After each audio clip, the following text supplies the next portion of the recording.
Bismillahirrahmanirrahim. Assalamualaikum warahmatullahi wabarakatuh. Waalaikumsalam warahmatullahi wabarakatuh.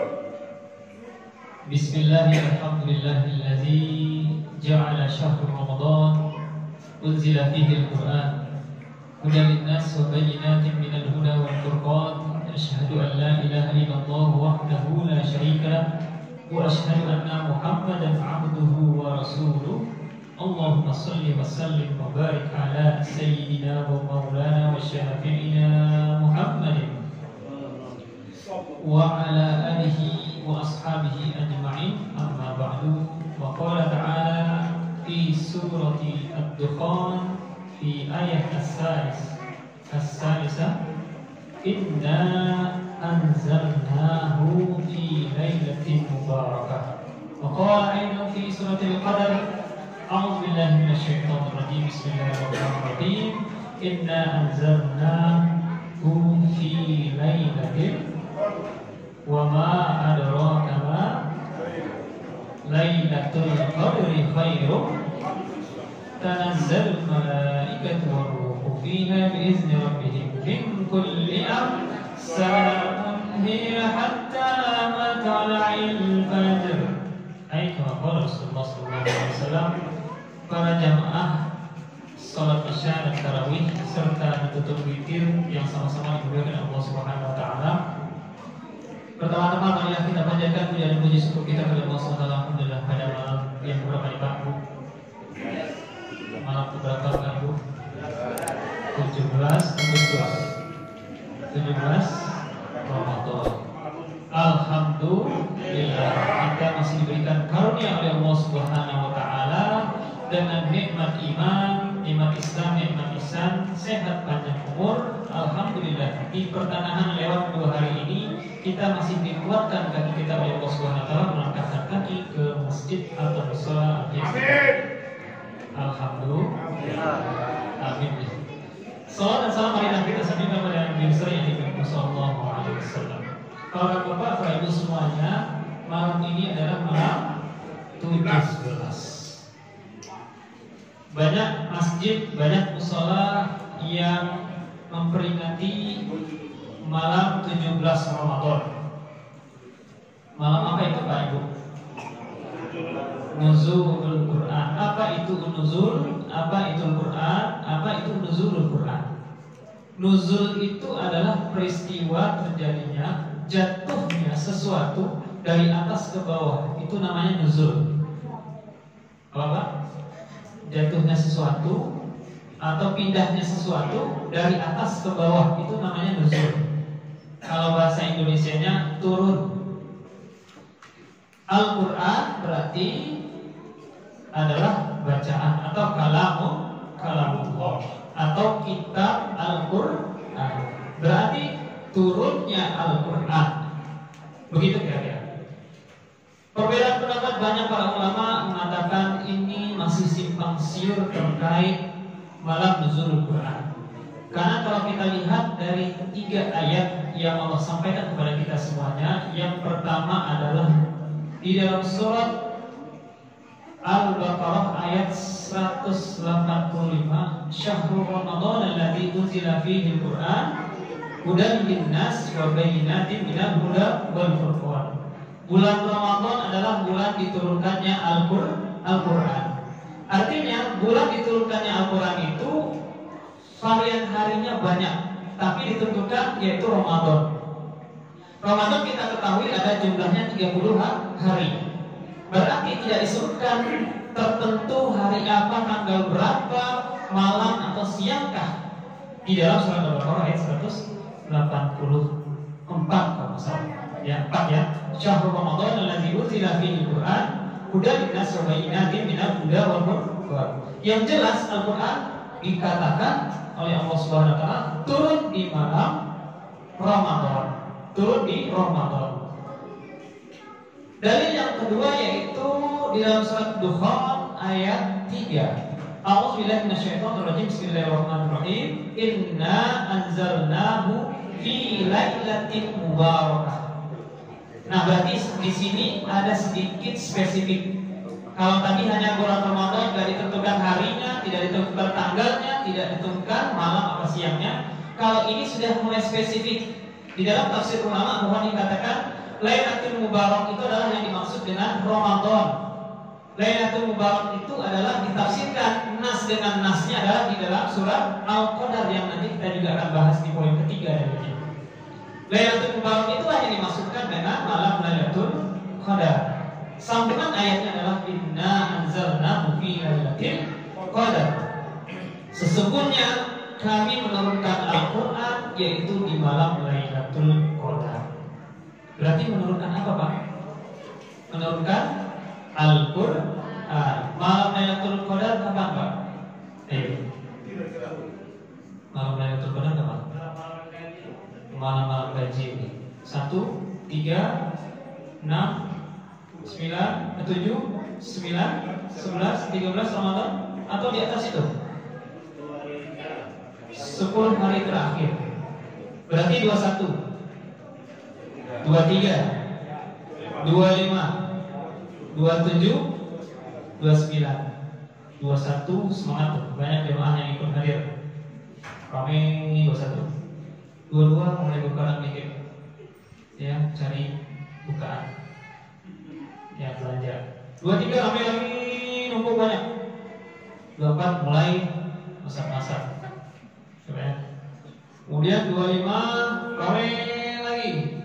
26-nya orang udah ke pasar nyari baju. Sepi masalah. 27 ramai lagi. Wah, banyak nih.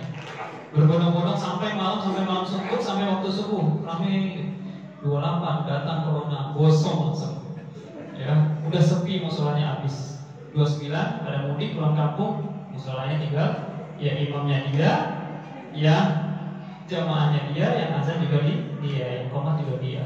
Nauzubillah min dzalik. Untung ada corona, semuanya jadi gosong, kembali ke musola. Alhamdulillah. Pak Bapak, saudara-saudara semuanya dimuliakan Allah Subhanahu wa taala, kita kembali ke tadi, Pak.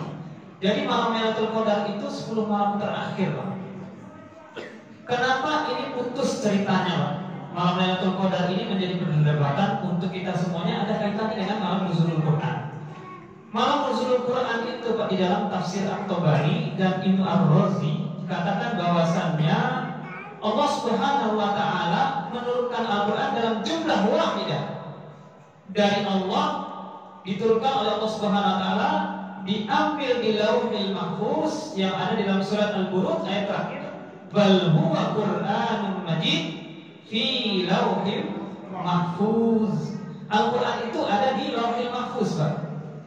Catatan kita, perbuatan kita mulai sebelum lahir sampai nanti kita meninggal ada di Lauhil Mahfuz. Termasuk Al-Quran sudah terkumpul oleh Allah Subhanahu wa taala sebelum diciptakannya makhluk dan bumi serta seisinya alam semesta ini di Lauhil Mahfuz. Dari Allah Subhanahu wa taala, dari Lauhil Mahfuz kemudian diturunkan di dalam tafsirnya tersebut, diturunkanlah Al-Quran dalam jumlah wahidah komplit. Kemana diturunkannya Bapak Ibu semuanya? Diturunkannya yaitu ke Baitul Izzah. Apa itu Baitul Izzah, Pak? Baitul Izzah itu bahasa lainnya adalah Mawaqi'un Nujum, atau lebih simpelnya lagi Sama'ud Dunya. Kalau Lauhil Mahfuz itu ada di langit ke-7, kemudian diturunkan Allah Subhanahu wa taala dalam satu malam di Baitul Izzah, rumah atau tempat yang perlu dimuliakan. Atau Mawaqi'un Nujum, kalau Bapak lihat angkasa dengan pandangan mata kita ke atas langit, kelihatan angkasa, itu namanya langit pertama. Di dalam tingkatan langit yang kita bisa lihat, langit pertama itu berarti Sama'ud Dunya namanya, langit dunia yang bisa dilihat oleh manusia. Jadi Al-Quran itu tertahan di sana, Pak. Tertahan di sana. Jadi turunnya Al-Quran itu adalah dari Lauhul Mahfuz oleh Allah Subhanahu wa taala, turunkan kemana tadi? Baitul Izzah, di langit yang pertama yang bisa dilihat oleh manusia. Dengan tertahannya itulah barulah setelah itu Rasulullah SAW mendapatkan wahyu, mulai wahyu pertama sampai Al-Quran komplit diturunkan secara berangsur-angsur selama 23 tahun yang terdiri atas 13 tahun di kota Mekah, kemudian 10 tahun di kota Madinah. Ada malam siang sesuai kejadian. Kemudian diturunkannya ketika bulan-bulan Zulqa'dah, Zulhijjah, tidak menentu, kadang Ramadan dan seterusnya. Selama 23 tahun. Para bapak, para saudara semuanya dimuliakan Allah Subhanahu wa taala.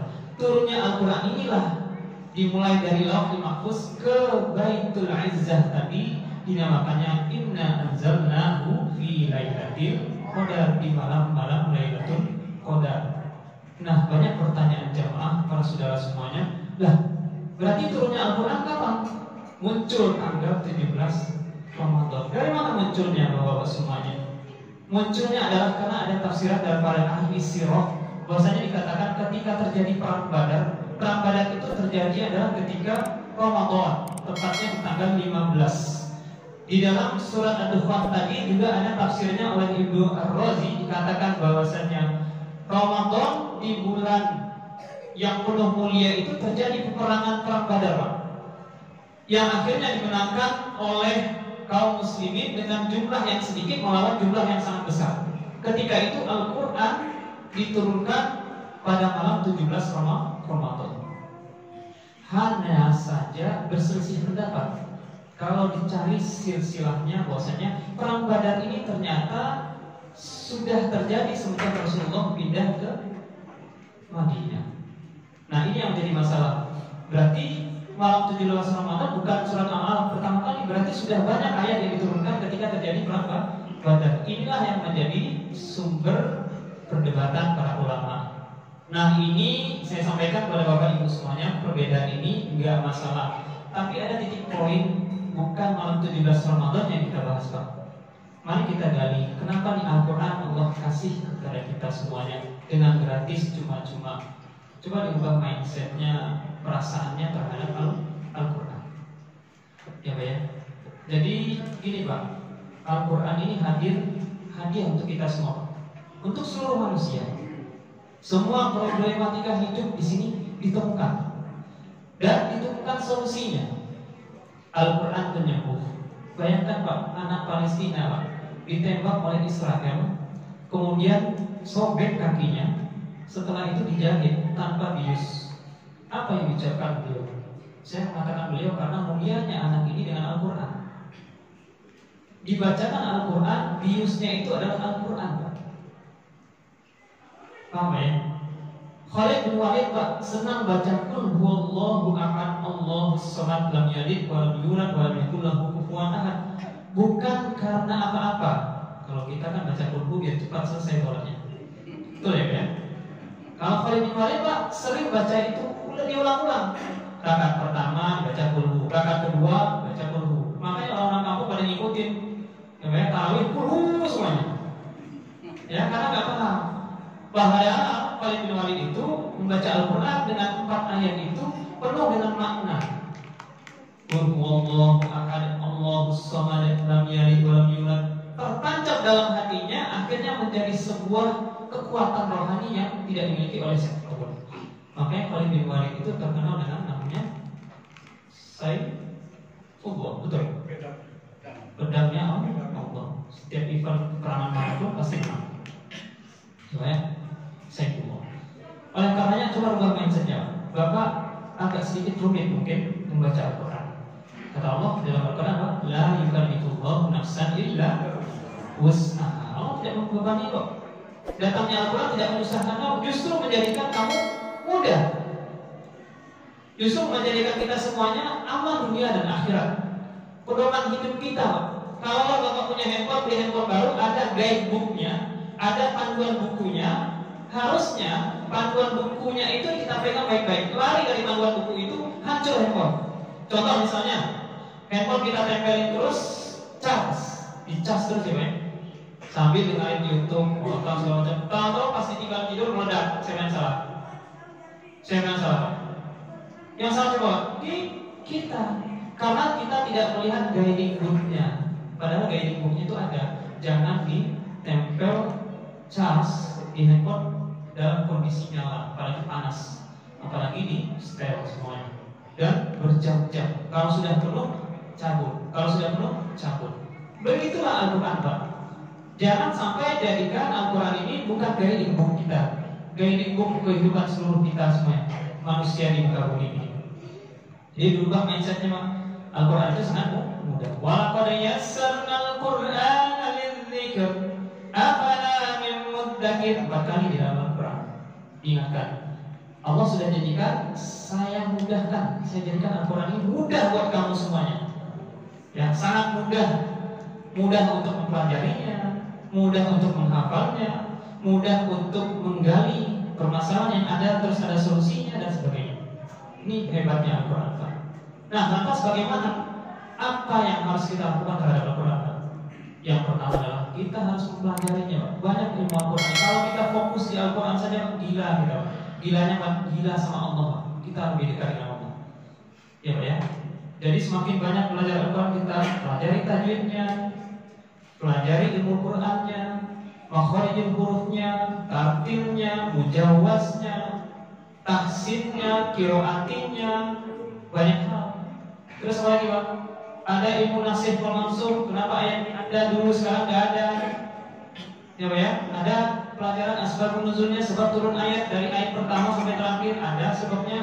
Ada ayat yang tidak disebabkan oleh nuzulnya. Ya Pak ya. Siapa penafsir pertama kali diteruskan oleh ulama-ulama terdahulu sampai kepada kita semuanya, sampai mudah, sangat mudah. Kita bisa menggalinya semuanya dalam waktu yang singkat, sesingkat-singkatnya. Kalau nggak tahu, fas'al ahla dzikri in kuntum la ta'lamun, kan gitu Pak. Kalau nggak tahu, tanya sama ahli zikir. Ahli zikir siapa Pak? Para ulama, para uzoma. Kalau saya silakan para kuyaha, ulama, kuyaha, kiai, kuyaha, gitu ya. Para asatidz, nggak tahu tanya. Malu bertanya, WA. Ya Pak ya.